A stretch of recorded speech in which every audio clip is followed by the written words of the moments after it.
Worship லீடராக மாறதுக்கு முன்னாடி நம்ம நல்ல ஒரு வர்ஷிப்பராக மாறு. நம்ம அந்தரங்கத்தை பார்க்கிறவர் வெளியரங்கமாய் பலனளிப்பார். ஆண்டவர் நம்முடைய அந்தரங்கத்தை பார்த்து பிரியப்படும். நம்முடைய ஆராதனை, அதாவது அவர் ரசிக்கிறதுக்கு பண்ணுறது தான் ஆராதனை. நம்ம ஆராதனைனாலே ஆராதனைக்குரியவருக்கு தான் கொடுக்கணும். அவர் தான் ஆராதனைக்குரியவர். அப்போ வர்ஷிப்னா அவருக்கு என்ன பிடிக்கும் அதை செய்யணும். அதனால தான் ஆபிரகாம் நானும் பிள்ளையாண்டனும் தொழுது கொண்டு வருகிறோம் அப்படின்னு கேட்டதும் சாராளை கூட்டிகிட்டு வரல,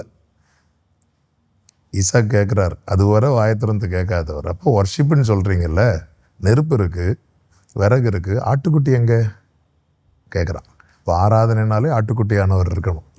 அவர் இல்லாத ஆராதனையே கிடையாது. அவன் கேட்டிருக்கலாம், அம்மா எங்கேன்னு கேட்டிருக்கலாம், ஆட்டுக்குட்டி எங்கேன்னு கேட்குறான்.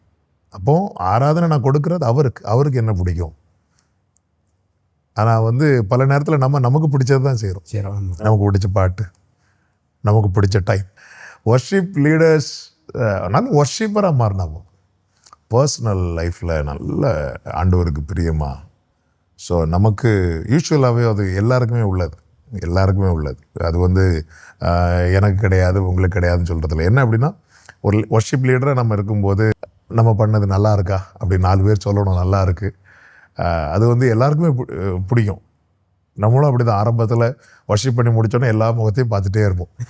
எல்லோரும் ஓகேவா, நம்மளை பார்த்து சூப்பர்னு சொல்கிறாங்களா அப்படிலாம் பார்த்துட்டே இருப்போம். ஆனால் அப்படி பார்க்குறது தப்புன்னு நான் சொல்ல வரல. ஆனால் வர்ஷிப்லாம் பண்ணிவிட்டு ஆண்டவர் சமூகத்தில் போய் உக்காந்துருந்தேன். ஆண்டவரே, நான் அன்றைக்கி பண்ண ஆராதனை உங்களுக்கு பிடிச்சது ஆண்டவரே, இப்படி நான் அடிக்கடி ஆண்டவர் என்னை கேட்க வச்சுருக்குறாங்க, பிடிச்சது ஆண்டவரே, ஓகேவா ஆண்டவரே. நம்ம லாங்குவேஜில் ஆண்டவர்கிட்ட இந்த கம்யூனிகேஷன் இருக்கும்போது நமக்கு தெரியும் நம்முடைய ஆராதனை ஆண்டவருக்கு பிரியமாக இருக்கும். அதனால் நமக்கு நேம் ஃபேமுக்காக அந்த ஒரு காரியத்தை மனசுலேருந்து எடுத்துட்டா நேம் ஃபேம் அவர் தந்துகிட்டே இருப்பார்.